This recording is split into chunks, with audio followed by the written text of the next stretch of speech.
Dari penjuru tanah air kami kabarkan informasi dan berita teraktual.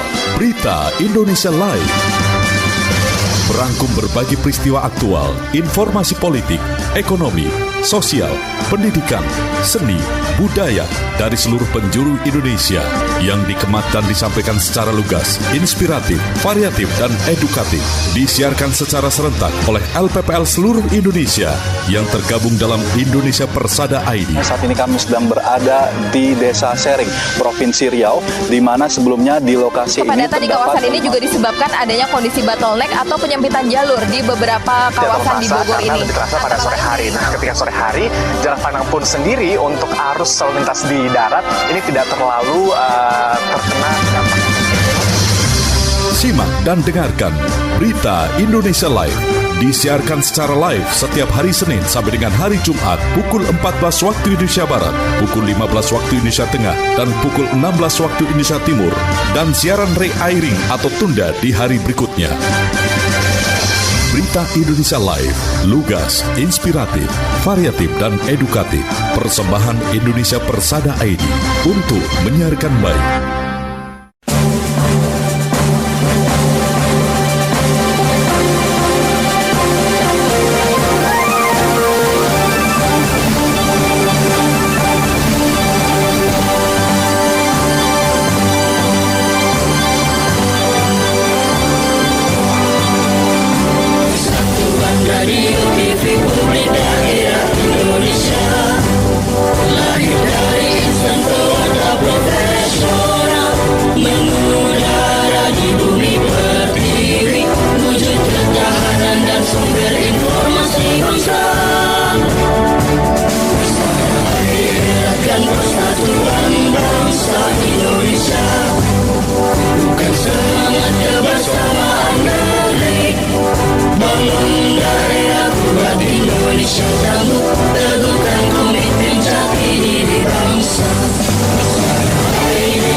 Seluruh Indonesia, Lembaga Penyiaran Publik Lokal, LPPL Indonesia, anggota Indonesia Persada ID.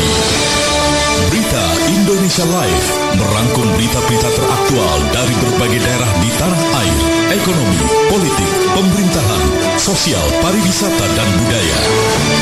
Bisa Anda simak setiap Senin hingga Jumat jam 9 pagi dan jam 2 sore waktu Indonesia Barat, jam 10 pagi dan jam 5 sore waktu Indonesia Tengah, jam 11 siang dan jam 6 sore waktu Indonesia Timur. Persembahan Persatuan Radio TV Publik Daerah seluruh Indonesia, Indonesia Persada ID, untuk menyiarkan baik.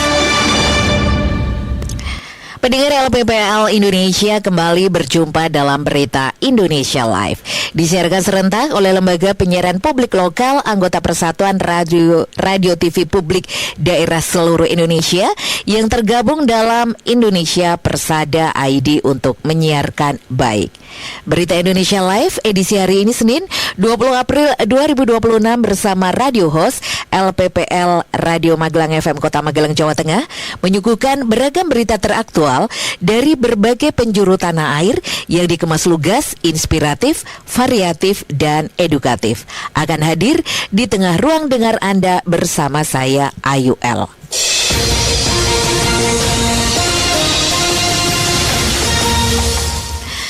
Baik, pendengar Berita Indonesia Live, di sesi pertama ini kita awali informasi dari Radio Suara Pasuruan FM Kabupaten Pasuruan, Jawa Timur. Ada reporter Anggun yang akan mengabarkan 638 siswa MI penghafal Al-Quran se-Kabupaten Pasuruan di wisuda. Silahkan rekan Anggun dengan laporannya. Selamat siang pendengar LPPL Indonesia. Sebanyak 638 siswa-siswi Madrasah Ibtidaiyah MI se-Kabupaten Pasuruan resmi diwisuda sebagai penghafal Al-Quran Juz 30. Wisuda tersebut dilaksanakan di Pendopo Nyawi Jingesti Wengening Gusti, Jumat 17 April 2026 dan dihadiri oleh Wakil Bupati Pasuruan, Sobi Asrori. Ketua Kelompok Kerja Madrasah Ibtidaiyah KKMI Kabupaten Pasuruan, Haryono menjelaskan, wisuda ini menjadi puncak rangkaian ujian Munasakoh yang diikuti oleh 776 siswa-siswi. Selama mengikuti ujian, para siswa-siswi harus bisa menghafal Juz 30 serta beberapa surat-surat pilihan di dalam Al-Quran, utamanya mulai surat ke-1 sampai 15. Sementara itu, Wakil Bupati Pasuruan Sobi Asrori mengaku bangga dan takjub sebab mereka yang mampu menghafal Al-Quran tidak hanya berasal dari pondok pesantren maupun lembaga pendidikan khusus tahfidz, melainkan berasal dari MI. Kedepan, Gus Sobi, sapaan akrab Wakil Bupati Pasuruan ini berharap agar para siswa-siswi tidak hanya menghafal Al-Quran saja, melainkan mengamalkan apa yang terkandung di dalamnya. Alhamdulillah kami pemerintah Kabupaten Pasuruan merasa bangga. Ternyata bukan hanya sekolah yang spesialis untuk menghafalkan Al-Quran. Ternyata di KKMI Kabupaten Pasuruan hari ini sedang mewisuda anak-anaknya yang menghafal Al-Quran 30 juz. Bahkan ada yang sudah mencapai 15 juz. Diketahui wisuda dilaksanakan selama 2 sesi, yakni sesi pagi dengan para peserta dari 12 kecamatan dan sesi siang dari 11 kecamatan di Kabupaten Pasuruan. Saya Anggun mengabarkan untuk Berita Indonesia Live. Baik, terima kasih rekan Anggun atas laporannya dan selamat bertugas kembali. Selanjutnya, berita kedua kita menuju ke Radio Giri Suara FM Kabupaten Wonogiri, Jawa Tengah. Ada reporter Dias yang akan mengabarkan tentang ASN di lingkungan pemerintah Kabupaten Wonogiri mulai menerapkan pola kerja baru dengan menggunakan sepeda maupun transportasi umum saat berangkat kerja. Silakan Dias dengan informasinya. Selamat siang pendengar LPPL Indonesia. Aparatur sipil negara ASN di lingkungan pemerintah Kabupaten Wonogiri mulai menerapkan pola kerja baru dengan menggunakan sepeda maupun transportasi umum saat berangkat kerja pada Jumat 17 April 2026. Kebijakan tersebut berlaku bagi ASN yang tidak menjalani WFH. Selain itu, ASN yang rumahnya berada cukup jauh juga tampak menggunakan transportasi umum seperti bus maupun ojek online. Sekretaris Daerah Wonogiri F.Ek Pranata mengatakan kebijakan tersebut merupakan tindak lanjut dari Surat Edaran Menteri Dalam Negeri nomor 800.1-5/3349/SC tentang transportasi budaya kerja ASN di lingkungan pemerintah daerah. Pranata menjelaskan kebijakan penggunaan transportasi umum sebenarnya telah diterapkan Pemkab Wonogiri sejak September 2025, yakni setiap tanggal 17 ASN diwajibkan tidak menggunakan kendaraan pribadi saat berangkat kerja. Adapun kebijakan terbaru ini merupakan penguatan dari aturan sebelumnya. Jika sebelumnya hanya berlaku setiap tanggal 17, kini diperluas menjadi setiap hari Jumat. Meski demikian, penerapan kebijakan tersebut bersifat fleksibel. ASN yang rumahnya tidak memungkinkan dijangkau dengan sepeda tetap diperbolehkan menggunakan transportasi umum. Menurut Pranata, kondisi geografis Wonogiri yang memiliki banyak tanjakan juga menjadi pertimbangan dalam pelaksanaan kebijakan tersebut. ASN yang rumahnya relatif dekat tetap diperbolehkan menggunakan sepeda listrik. Sementara itu, ASN yang tugas di wilayah kelurahan atau daerah yang belum terjangkau transportasi umum juga tetap diperbolehkan menggunakan kendaraan pribadi. Pranata berharap kebijakan tersebut tidak hanya mendorong efisiensi, tetapi juga menjadi langkah awal untuk membangun budaya kerja yang lebih ramah lingkungan di lingkungan Pemkab Wonogiri. Demikian saya Dias dari LPPL Radio Giri Suara Wonogiri, Jawa Tengah melaporkan untuk Berita Indonesia Live. Terima kasih rekan Dias dari Radio Giri Suara FM Kabupaten Wonogiri, Jawa Tengah dengan laporannya. Selanjutnya kita menuju ke RPKD Kota Denpasar, Bali. Ada reporter Bambang Haryadi yang akan mengabarkan tentang Menteri Lingkungan Hidup Hanif Faisal apresiasi 60% warga Denpasar sudah memilah sampah. Silakan informasinya rekan Bambang Haryadi. Baik, terima kasih. Selamat siang pendengar berita Indonesia Live. Menteri Lingkungan Hidup Republik Indonesia Hanif Faisal Nurrofiq memberikan apresiasi kepada masyarakat Kota Denpasar, khususnya dan Bali pada umumnya, yang dinilai telah menunjukkan kemajuan signifikan dalam pengelolaan sampah. Hal tersebut disampaikan saat kunjungan ke TPST Kesiman Kartalangu, Jumat 17 April lalu. Selain ke TPST Kesiman Kartalangu, rangkaian kunjungan Menteri LH Hanif Faisal Nurrofiq kali ini juga turun mendatangi lokasi TPA Suwung, TPST Tahura 1 dan 2, serta lokasi TPS 3R Sesetan. Menteri LH mengungkapkan bahwa berdasarkan data yang ada, lebih dari 60% masyarakat Bali telah mulai melakukan pemilahan sampah dari sumber. Menurutnya, capaian ini merupakan lompatan budaya yang luar biasa dan tidak mudah dilakukan. Lebih lanjut dijelaskan bahwasanya penanganan sampah di Provinsi Bali sudah sesuai dengan amanat Undang-Undang Nomor 18 Tahun 2008 tentang pengelolaan sampah, di mana gubernur memiliki kewajiban melakukan pengawasan terhadap pelaksanaan kebijakan pengelolaan sampah di daerah. Sementara itu, Wali Kota Denpasar I Gusti Ngurah Jaya Negara menyampaikan apresiasi atas perhatian dan dukungan Menteri Lingkungan Hidup Republik Indonesia terhadap upaya pengelolaan sampah di Kota Denpasar. Khususnya capaian lebih dari 60% masyarakat telah melakukan pemilihan sampah dari sumber. Menurut Jaya Negara, capaian tersebut merupakan hasil kerja bersama seluruh elemen masyarakat, mulai dari desa adat, pemerintah daerah, hingga komunitas lingkungan yang secara konsisten mengedukasi dan menggerakkan masyarakat. Pihaknya menjelaskan bahwasanya pemerintah Kota Denpasar terus mengencarkan berbagai program, baik dari pengelolaan dari sumbernya, serta optimalisasi fasilitas pengelolaan, seperti TPST Kesiman Kartalangu, TPST Tahura, dan juga TPS 3R yang ada di desa dan kelurahan. Demikian saya Bambang Haryadi melaporkan untuk Berita Indonesia Live. Baik, terima kasih rekan Bambang Haryadi atas laporannya. Dan saudara, baru saja kita simak bersama Berita Indonesia Live di sesi pertama.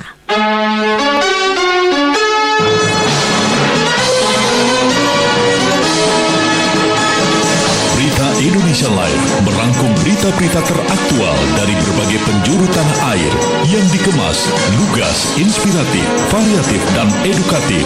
Redaktur Pelaksana Berita Indonesia Live, Gagak Keriman Kabupaten Blora Jawa Tengah, Sasaraina Kepulauan Mentawai Sumatera Barat, Suara Ngawi Jawa Timur, Kemabungo Kabupaten Bungo Jambi, Tuba Bakyu Streaming Radio Kabupaten Tulang Bawang Barat Lampung.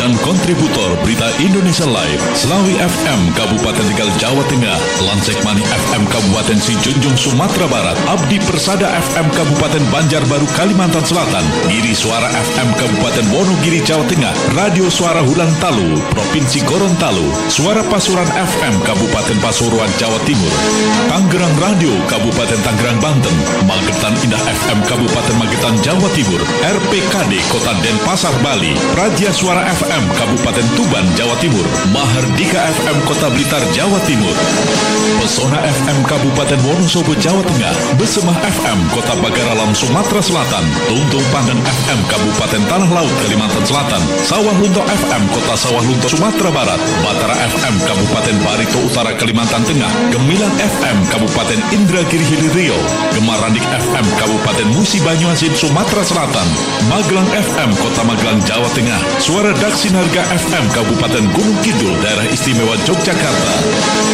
RTFM Kabupaten Temanggung Jawa Tengah, Gemilang FM Kabupaten Magelang Jawa Tengah, Suara Banjar FM Kabupaten Banjar Kalimantan Selatan, Langkiso FM Kabupaten Pesisir Selatan Sumatera Barat, Gema Sudirman FM Kabupaten Purbalingga Jawa Tengah, Suara Kota Mataram FM Kota Mataram Nusa Tenggara Barat, Mahardika FM Kabupaten Bondowoso Jawa Timur, Buana Asri FM Kabupaten Sragen Jawa Tengah, RPD Kutim FM Sangatta, Kutai Timur, Kalimantan Timur. Suara Pacitan FM Kabupaten Pacitan, Jawa Timur. Sonata FM Kota Bandung, Jawa Barat. Irama FM Kabupaten Purworejo, Jawa Tengah. Luhak dan Tuo FM Kabupaten Tanah Datar, Sumatera Barat. Radio Suara Anjuk Ladang FM Kabupaten Nganjuk, Jawa Timur. Suara Tabalong FM Kabupaten Tabalong, Kalimantan Selatan. Radio Suara Gresik Kabupaten Gresik, Jawa Timur. Gemasa Ijaan Kabupaten Kota Baru, Kalimantan Selatan. Suara Kampar FM Kabupaten Kampario. Jateng Gayeng Online Radio Provinsi Jawa Tengah. Sergai FM Kabupaten Serdang Bedage, Sumatera Utara. Maros FM Kabupaten Maros, Sulawesi Selatan. Kanjuruhan FM Kabupaten Malang, Jawa Timur. Radio In FM Kabupaten Kebumen, Jawa Tengah. Sebayu FM Kota Tegal, Jawa Tengah. In Radio Provinsi Bangka Belitung. Dan Persada FM Kabupaten Blitar, Jawa Timur. Berita Indonesia Live, lugas, inspiratif, variatif, dan edukatif. Persembahan Persatuan Radio TV Publik Daerah seluruh Indonesia. Indonesia Persada ID untuk menyiarkan baik. Pendengar LPPL Indonesia, masih bersama saya Ayu L dari LPPL Magelang FM Kota Magelang, Jawa Tengah. Berita Indonesia Live disiarkan setiap hari Senin sampai dengan Jumat pada pukul 14 waktu Indonesia Barat, pukul 15 waktu Indonesia Tengah, dan pukul 16 waktu Indonesia Timur. Untuk siaran re-airing dapat disimak esok hari pada pukul 9 waktu Indonesia Barat, pukul 10 waktu Indonesia Tengah, dan pukul 11 waktu Indonesia Timur. Berita Indonesia Live disiarkan serentak oleh anggota Persatuan Radio TV Publik Daerah seluruh Indonesia. Indonesia Persada ID untuk menyiarkan baik.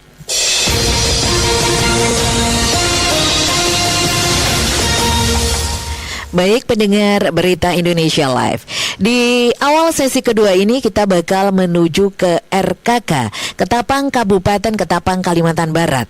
Ada reporter Awang Ajiwasita yang akan melaporkan tentang pemerintah Kabupaten Ketapang wajibkan perusahaan prioritaskan tenaga kerja lokal. Rekan Awang Ajiwasita, silahkan dengan laporannya. Terima kasih. Pendengar LPPL Indonesia, pemerintah Kabupaten Ketapang menegaskan komitmennya dalam mewujudkan pemerataan kesempatan kerja dan peningkatan kesejahteraan masyarakat melalui kebijakan yang mewajibkan perusahaan memprioritaskan tenaga kerja lokal guna memperluas kesempatan kerja dan menekan angka pengangguran, sekaligus menciptakan SDM daerah yang berdaya saing. Bupati juga meminta agar setiap permasalahan sosial di wilayah operasional perusahaan diselesaikan dengan mengedepankan musyawarah mufakat dan kearifan lokal sebelum menempuh jalur hukum formal. Diharapkan perusahaan dapat memperkuat koordinasi dan sinergi dengan pemerintah Kabupaten Ketapang dalam mendukung program pembangunan daerah, khususnya di bidang ketenaga kerjaan dan pemberdayaan masyarakat.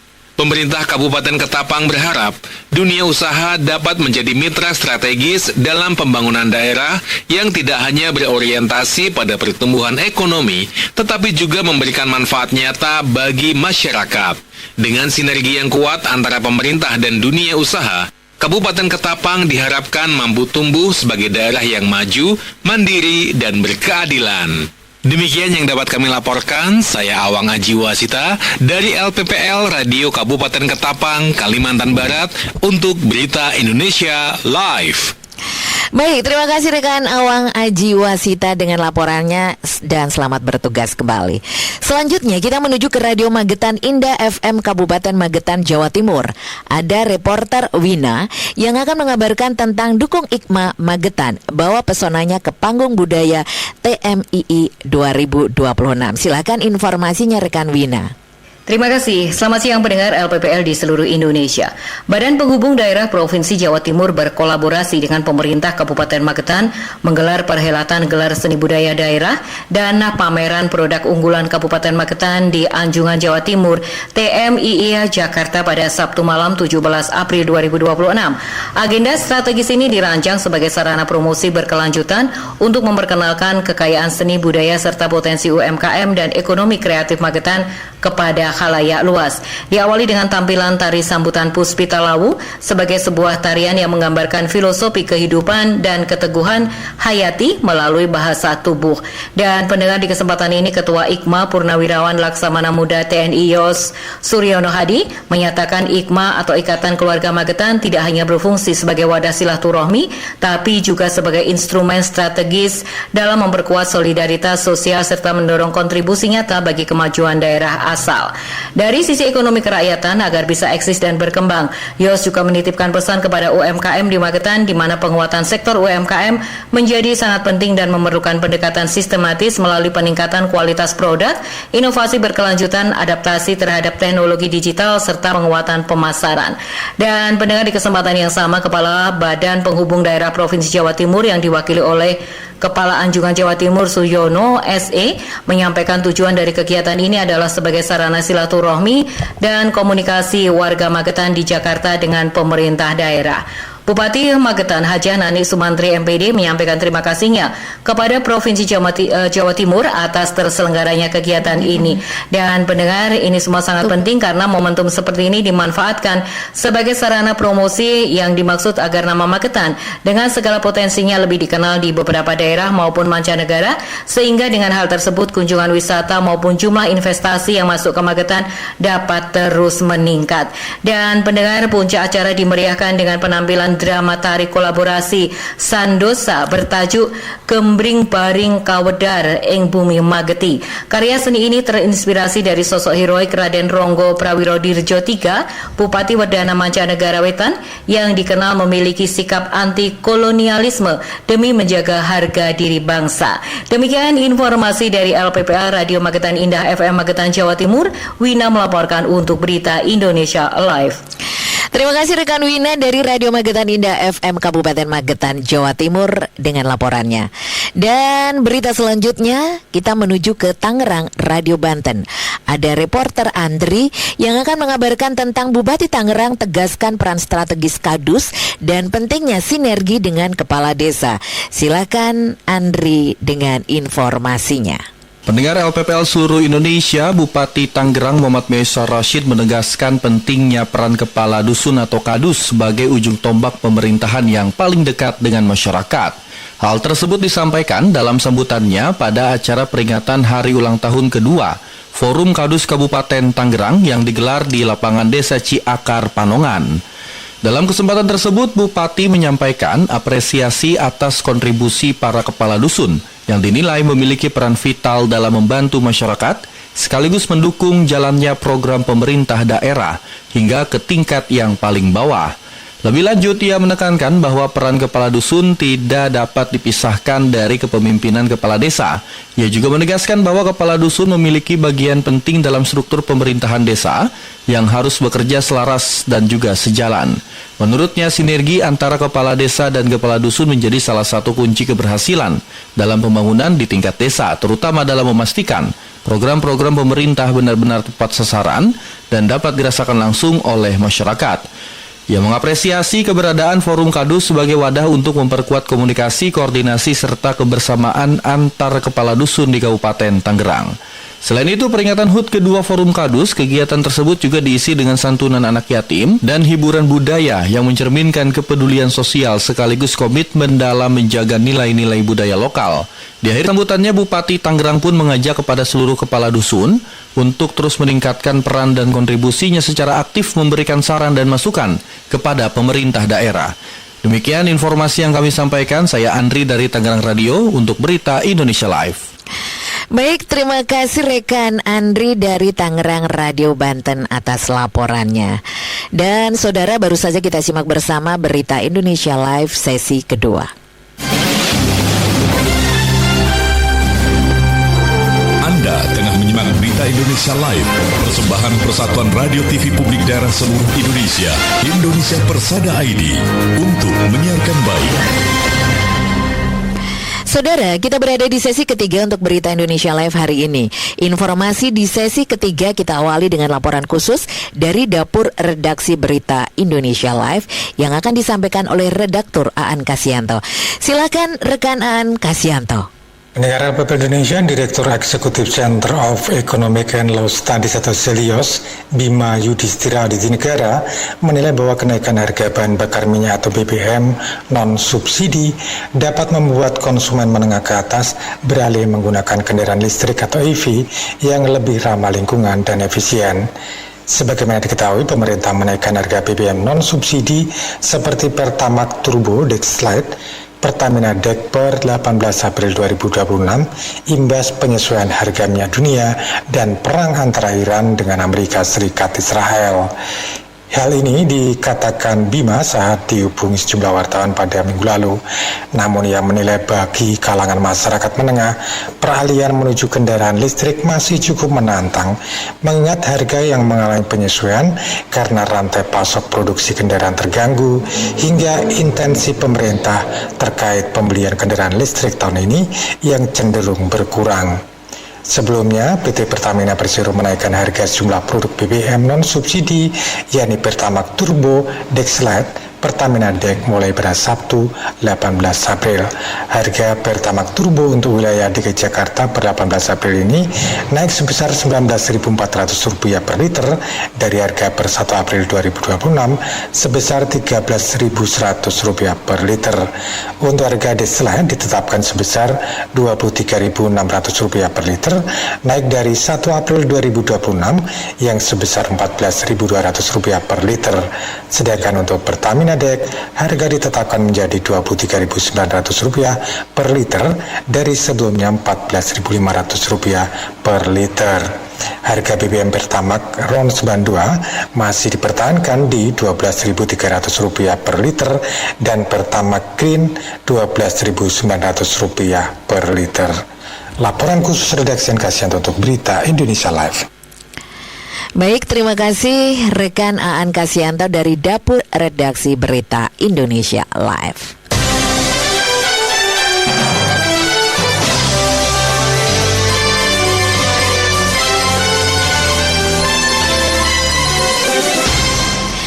Baik pendengar, berita selanjutnya dari Radio Lansik Manik FM, Kabupaten Sijunjung, Sumatera Barat. Ada reporter Yelmi Rustam dengan berita Perkuat Tata Kelola Digital Pemkab Sijunjung hadirkan guru besar Universitas Indonesia dalam rakor lintas sektoral. Silakan rekan Yelmi Rustam dengan laporannya.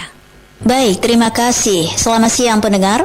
Pemerintah Kabupaten Sijunjung menggelar rapat koordinasi lintas sektor di Operation Room Kantor Bupati pada Jumat 17 April 2026 guna memperkuat tata kelola pemerintahan di era digital. Kegiatan strategis ini dihadiri oleh jajaran pejabat tinggi daerah, mulai dari Wakil Bupati, Sekretaris Daerah, hingga para kepala organisasi perangkat daerah dan camat. Fokus utama pertemuan ini adalah membedah pola komunikasi publik dan mengoptimalkan pemanfaatan teknologi informasi dalam birokrasi. Dalam arahannya, Wakil Bupati Sijunjung Iradatila SPT menekankan agar seluruh aparatur pemerintah bersikap responsif dan tidak anti kritik, terutama terhadap keluhan masyarakat di media sosial mengenai pembangunan infrastruktur. Beliau menegaskan bahwa suara masyarakat di platform digital harus dijadikan data awal yang berharga untuk melakukan perbaikan serta percepatan pembangunan. Pemerintah daerah dituntut hadir sebagai pemberi solusi yang cepat di tengah arus informasi yang dinamis. Acara ini menghadirkan narasumber utama Profesor Dr. Indra Budi Eskom Mkom, Guru Besar Ilmu Komputer Universitas Indonesia, yang memaparkan materi mengenai penerapan analisis media sosial berbasis text mining. Dalam sesinya, Profesor Indra menjelaskan bahwa efektivitas e-government tidak hanya diukur dari ketersediaan situs web, tetapi dari keberhasilan integrasi interaksi antara pemerintah dengan masyarakat, pelaku bisnis, sesama lembaga pemerintahan, hingga pegawai internal secara efisien.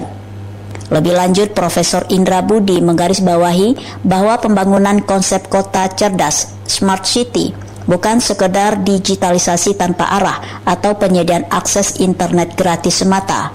Smart City harus dibangun di atas 6 pilar fundamental yang saling terintegrasi agar tercipta ekosistem birokrasi yang efisien. Keenam elemen tersebut harus berjalan beriringan sehingga manfaat transformasi digital dapat dirasakan langsung oleh masyarakat dalam kehidupan sehari-hari. Melalui pelaksanaan rakor ini, Pemkab Si Junjung menargetkan adanya perubahan paradigma dalam pelayanan publik menuju tata kelola yang lebih modern dan solutif. Dengan mengadopsi teknologi text mining untuk mengelola aspirasi masyarakat, diharapkan setiap kritik dan saran dapat terkelola dengan baik. Sinergi antara akademisi dan pemerintah ini menjadi langkah nyata Si Junjung dalam menjawab tantangan zaman sekaligus meningkatkan kualitas hidup warganya melalui inovasi digital. Yelmi Rustam melaporkan dari LPPL Radio Lansek Manis Si Junjung, Sumatera Barat untuk Berita Indonesia Live. Baik, terima kasih rekan Yelmi Rustam dengan informasinya.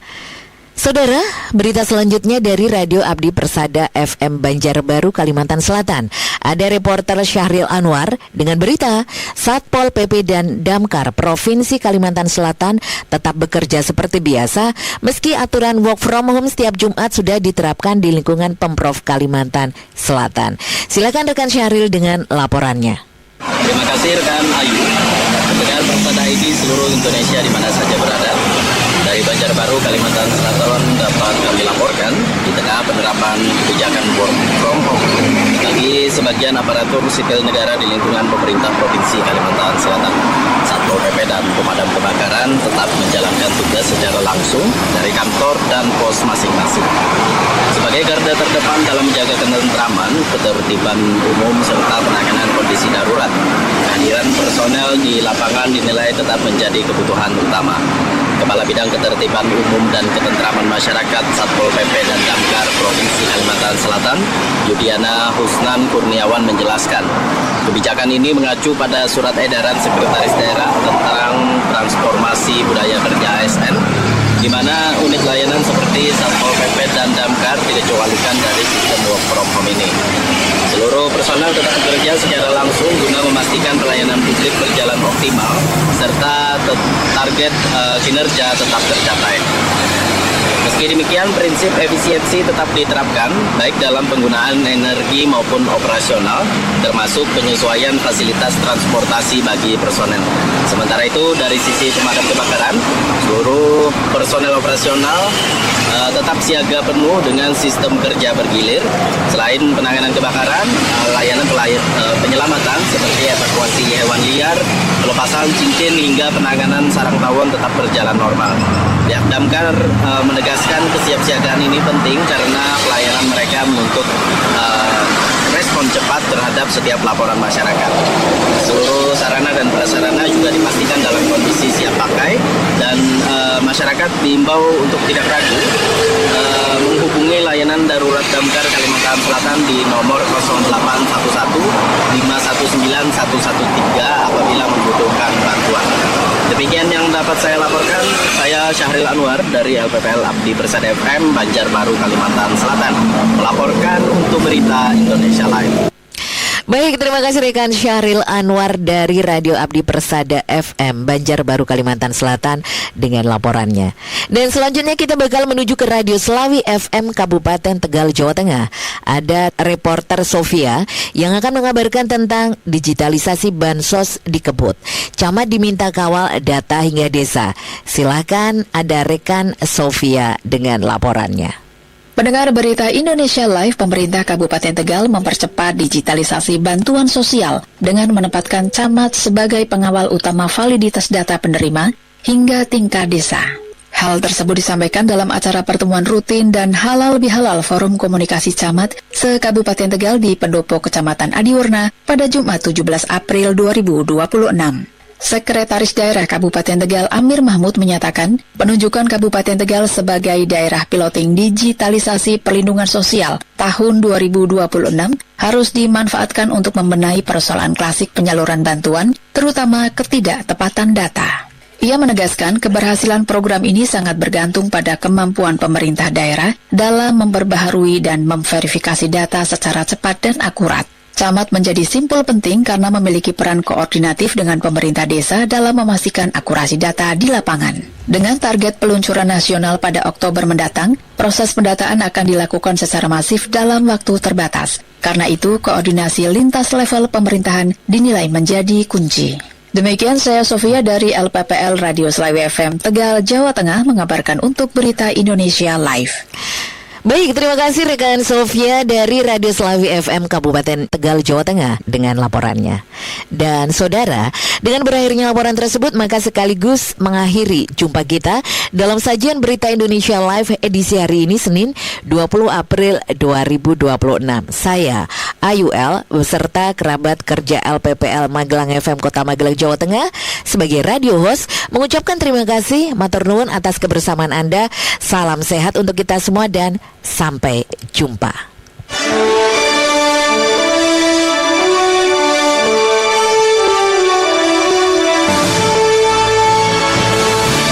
Baru saja Anda ikuti Berita Indonesia Live disiarkan serentak oleh jejaring radio publik daerah seluruh Indonesia, Lembaga Penyiaran Publik Lokal, LPPL Indonesia, anggota Indonesia Persada ID.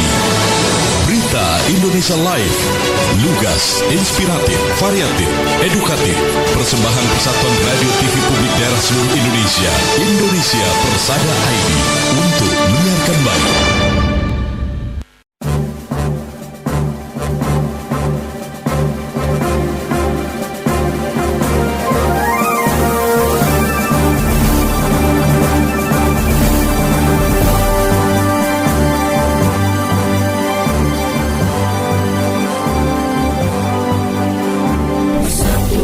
Radio TV Publik Daerah Indonesia, lahir dari insan pewarta profesional, mengudara di bumi pertiwi, wujud ketahanan dan sumber informasi bangsa.